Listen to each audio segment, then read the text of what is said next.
Hello, my name is Cindy Newman. I'm a lay leader at Encounter Church, which is right near Sayre, Pennsylvania.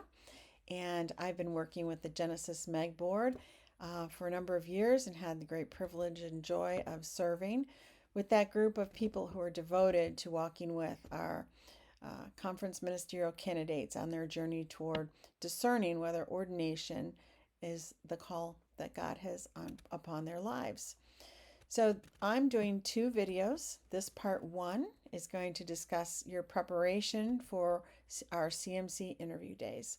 Part two will go over the logistics and the actual descriptions of what's going to happen on our interview days. So, for preparation for our CMC interview days, um, it starts Monday or Tuesday of the week of interviews. All our interviews are always on Saturday. So you'll be getting an email on Monday or Tuesday, which will include a number of very important things for you to know. First off, that email will tell you what interview team you're assigned to. Our interview teams are coded by color just to make it easy. So for the rest of this video and the next, we'll be talking about the blue team, but there's green teams and yellow teams and every kind of color. As many as we need, given however many interviews we are doing in a particular interview day. So if you're assigned to the blue team, uh, you will be told in that initial email that you get.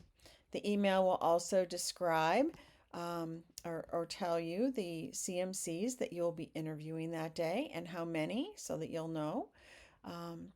And also, you'll be given in that email the link and description of how you access our CMC files on Drive, which is where Genesis hosts our files so they can be accessed by our team of interviewers.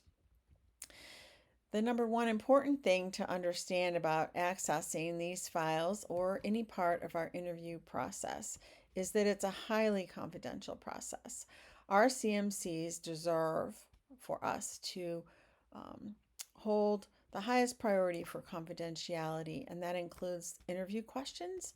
It includes any remarks they make in an interview or comments made by interviewers as they're regrouping or even during the interview itself. And it definitely includes everything that you would find in a CMC's file on Drive. This means confidentiality means you will not be sharing it with your spouse or other family members or with your pastor or with other friends, close friends that you have. And that it also means that confidentiality would you would not be copying it by any manner, whether it's recording or photographs or any manner, anything that goes on, any part of our interview process. So once you have accessed the CMC files, you'll notice that all of our CMCs are assigned to a certain block. Our system is block versus year because we found that going by year, people have a confusion that if they've been working in this journey for 2 years, that means that they only have one more year to go and they're going to be ordained. And our system doesn't work that way. Our system is based on competency and fruitfulness. And those things are assessed and evaluated every fall through a MEG board interview process, of which the I-MEG joins us because we have so many and we need more eyes on. And so block 2 is the first block that someone who's a CMC is put into. LMCs are in block 1. There is a block 1.5 for those who are fairly new to the faith and they need some going through the Bible time as foundational time. But our CMCs start at block 2 when they're brought into Genesis Conference at annual conference in May. And so that following fall will be their first annual interview. And most of them will be nervous, especially when they've never been before. All of our CMCs usually experience some level of nervousness, and your compassion on their having to go through this would be greatly appreciated and a blessing to them. But anyways, back to the blocks. Block 2 will have almost nothing in their file because they've been so short in the process. They may have taken a class, they may have had some assessments, but their assessments from their mentors or coaches and trainers will likely be quite cursory because these people are just new to them. They haven't had much time in relationship, which they will as time goes on and they proceed through the process. But Block 2 files are pretty thin. Block 4 files, on the other hand, this is someone who's been in the process and they're nearing the end of the process toward ordination. Their files are likely to be much bigger to be read. So when you look at your CMCs that you've been assigned, notice what block they're in, and that will help you know how much time, relatively speaking, you need to allow for reading the different files. If most of your CMCs are block 2, well, then it'll be pretty quick for you to read files in preparation for Saturday interviews. But if you have mostly block 4s or 3s and 4s, then you should expect that you'll be spending a little more time reading files. Please read the most recent first and work backwards in case the process for you gets interrupted, and you'll have the most up-to-date information, which will reflect the growth and where they are now, and you can interact with them on that level. So as you are reading the files, we really encourage you to do this prayerfully, seeking the Lord specifically for each candidate for discernment of their competence and fruitfulness. Now, naturally, a Block 2 candidate isn't going to be considered competent or fruitful in all of these areas, although they may have areas that you really do feel they have reached that level. This is a process, a journey, and so we're not expecting Block 2s to be competent and fruitful. We want to know where they're starting from so that we can walk with them and make suggestions for their growth that will help them to move on and to a greater level of confidence and competence and fruitfulness for the next interview and closer to ordination. So one of the things from the files that I want to highlight to you is that please pay attention to the inputs, the feedback forms from their local mentors and their trainers, which are the teachers of our Genesis courses, and the skills and heart coaches. These feedback forms, it's the same form all of them fill out. So some of them will have more ability to fill out more completely the form than others based on the length of time that they've known them. For instance, a local mentor might have known a Block 2 person for quite some time since they're in their church. And so almost always they're in their church. And so they might be able to make greater comments, especially for Block 2, than other coaches or trainers would be able to make.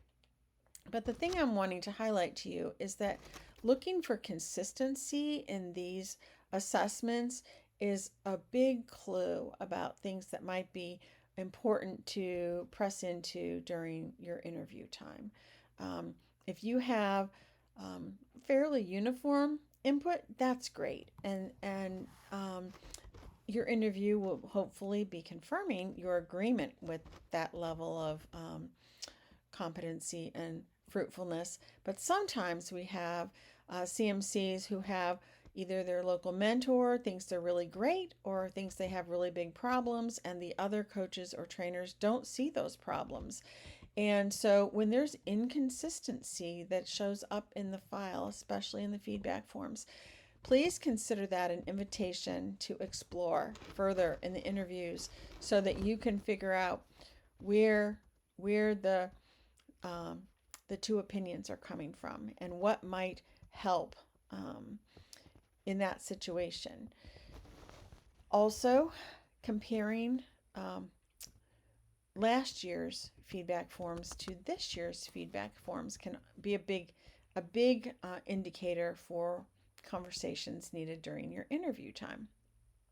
Block 2 candidates usually won't have had an interview last year. Some Block 2s don't progress after the first year for various reasons. If they can't complete their coursework, it's not a ding against them in any way. It just means they're not, our blocks are about completing experiences and growing in certain ways, which includes their coursework being completed for them to move on to the next block. So they're supposed to complete 2 courses before they move on to block 3.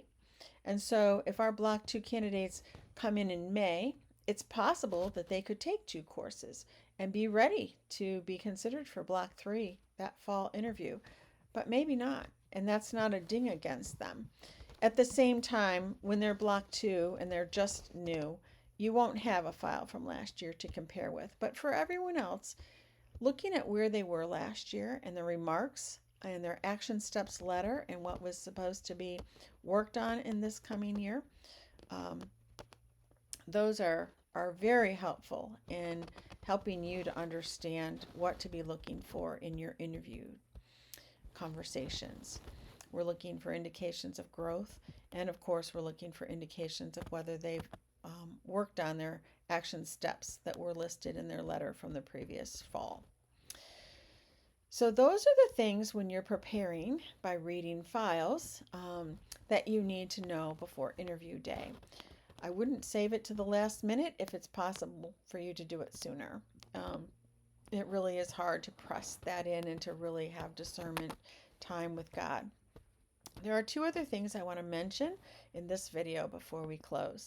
The first is we've had some interviewers wait until Saturday morning to look up the address and find out how long they will need to travel to Batavia, where our interviews take place at 350 Bank Street there at Arbor House, which is one of Northgate's campuses.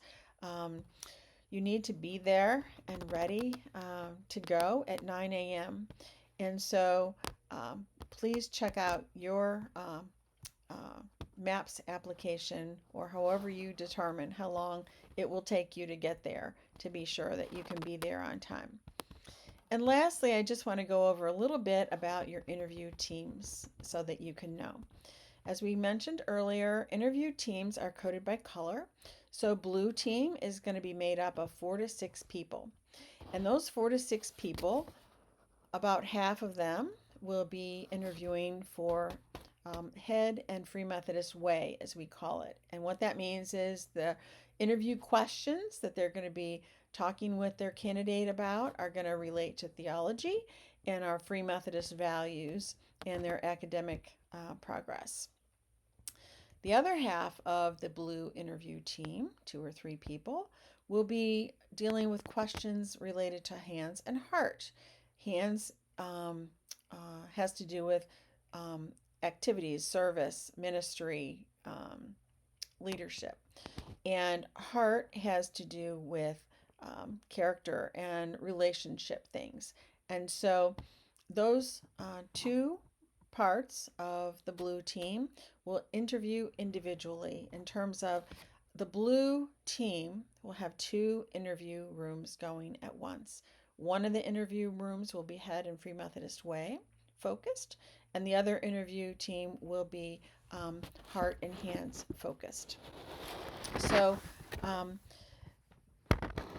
it'll become clear after you have a first day there, but those rooms are usually very near each other, and you'll be doing whole team, all 4 to 6 of you, regrouping over lunch and at the end of the day, and at the beginning before you meet your first interview candidate. So a few things briefly. First, you'll never be assigned to interview alone. We always have at least 2 people in the room. Second, on the interview team, we always have at least 1 pastor, elder. Usually there's 1 in each room. If we can possibly arrange that, that's the goal, and we accomplish it most of the time if we don't have illness or something else that makes that not happen. So there will be someone on your team that should be able to answer questions at that pastoral level. Second, you'll always have a MEG board member on the team, and usually 1 in each room. The MEG board members are responsible for making sure that the feedback form from the interview group will be turned in electronically. And lastly, I want to note that all your notes and the question pages and all those sorts of things that you use in the midst of your interview day will need to be turned in at the desk before you leave. So I look forward to meeting you there, and in the next video we'll talk about what actually goes on quite specifically in the interview day.